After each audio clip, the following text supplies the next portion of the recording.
Jeg hedder Lasse Grønfeldt. Jeg har været mekaniker i 3 år, og der har jeg fået nogle problemer med min ryg, og så fik jeg at vide, jamen prøv yoga, og jeg har prøvet yoga på noget gymnastisk plan, og øvelserne var rigtig gode, men der manglede noget, og jeg vil godt have noget mere ud af min yoga. Den måde, vi underviser yoga på her på Nata Yoga Center, det fokuserer både på krop, sind og på sjæl. Først så tuner vi lige ind og lukker den dagligdags travlhed og stress ud af billedet.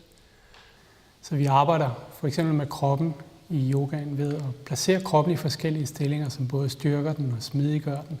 Især stillinger, som smidiggør rygsøjlen, der er essentielt for vores helbred. Vi fokuserer også sindet hele tiden på at tiltrække de energier, som vi har brug for. Og her der fokuserer vi samtidigt i 2 energicentre, så både vores hjertechakra midt i brystet og vores mentale energicenter midt i panden.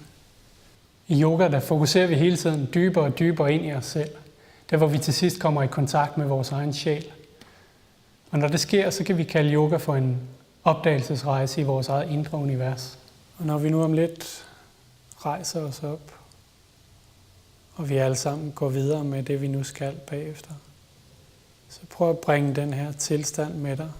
Forskellen, jeg oplever her fra den gymnastiske yoga, det er, at det her det er sådan meget roligt, meget stille, og samtidig utrolig hårdt, både for min krop, men også den måde, de træner på.